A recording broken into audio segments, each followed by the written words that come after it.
आज दिवसभरात मनसे संदर्भातली आणखी एक बातमी अतिशय महत्त्वाची आणि चर्चेची ठरली।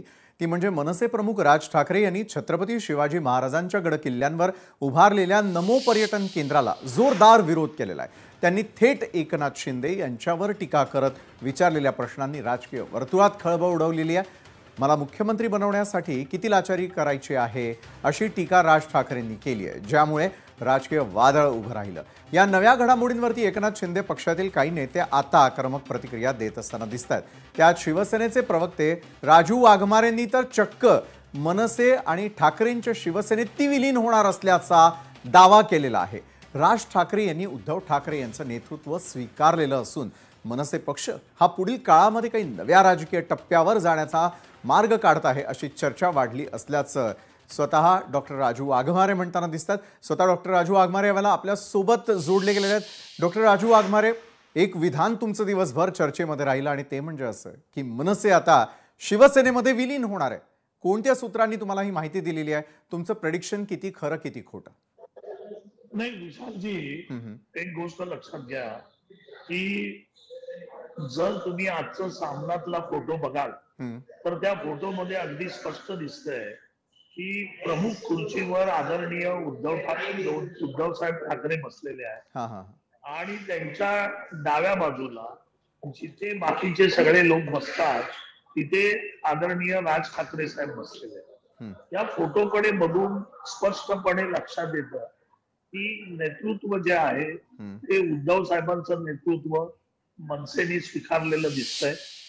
मनसेने ते नेतृत्व स्वीकारले की नाही, त्यांनी काहीही बोलले तरी त्या फोटोतून जर ते दिसतं की याच्यामध्ये बॉस कोण आहे, प्रमुख नेता कोण आहे, आणि अशी चर्चा काही ठिकाणी आहे की बाई आता मनसे जे आहे ते उद्धव साहेबांच्या उभाटामध्ये विलीन होत आहे।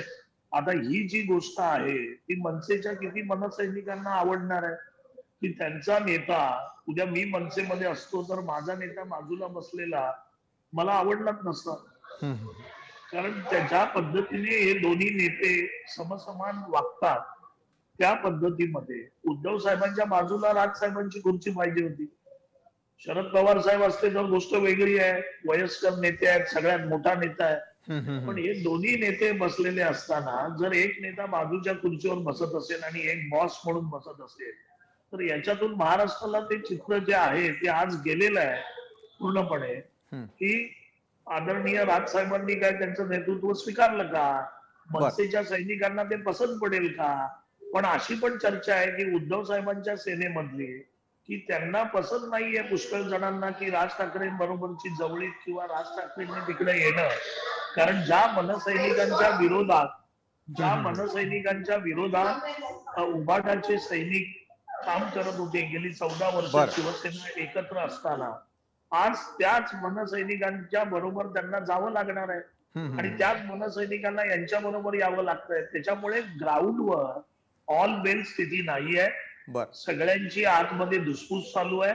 आणि याच्यामध्ये आजच्या फोटोने असं दिसलं की आदरणीय राज ठाकरे साहेब उद्धव साहेबांचं नेतृत्व स्वीकारून कदाचित उभाटामध्ये सामील व्हायला चालले।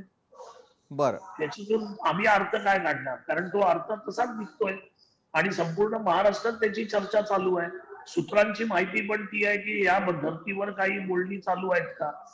त्याच्यामुळे ही स्पष्ट जी, आणि त्याला जोड म्हणून विशालजी आजचं तुम्ही बघा की आदरणीय संजय राऊतांनी पण पत्र लिहिलेलं आहे की इलेक्शनच्या काळात 2 महिने मी तिथे नाहीये, माझी प्रकृती बरोबर नाहीये।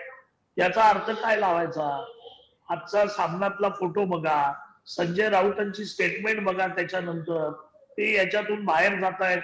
कारण उद्या राज ठाकरे साहेब जर आतमध्ये आले आणि ते उद्धव साहेबांच्या जास्त जवळ गेले तर सगळ्यात पहिली पोझिशन जी जाणार आहे ती आदरणीय संजय राऊतांची जाणार आहे। प्रकृती अस्वास्थ्य नेमकं काय? मला वाटतं ही राजकीय प्रकृती अस्वस्थ आहे। राजकीय अस्वस्थता आहे ती त्या पत्रातून बाहेर आलेली आहे। कारण जर राज ठाकरे साहेब जवळ आले उद्धवजींच्या तर मग संजय राऊतांना विचारणार कोण?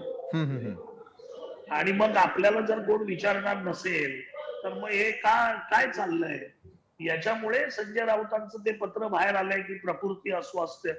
मला वाटतं प्रकृती अस्वस्थ नसून ही राजकीय अस्वस्थता आता तयार झालेली आहे. बर. आता माझं काय होणार, माझ्या पोझिशनचं काय, आणि याच्यामध्येच हे दोन्ही पक्ष संपणार आहेत एवढं नक्की विशालजी. नक्कीच. येणाऱ्या निवडणुकीत तुम्हाला कळेल की हे जे सगळे विरोधक आता व्हेंटिलेटरवर आहेत, मी माझ्या पत्रकार परिषदेत सांगितलं, तर या निवडणुकीनंतर किती जण या व्हेंटिलेटरवरून परत येत आहेत आणि किती जण वरती जात आहेत हे आपल्याला कळेल.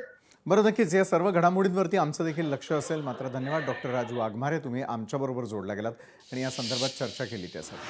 खरं तर राजकीय चर्चांच्या मध्यभागी असलेल्या याच विषयावरती पुढील घडामोडी कशा होतात याकडे सगळ्यांचं लक्ष राहीलच. राज्यातील विरोधी पक्षांची रणधुमाळी पुढील काळामध्ये अधिक तापेल अशी शक्यता वर्तवणाऱ्या दिवसभरातील या दोन महत्त्वाच्या बातम्या होत्या.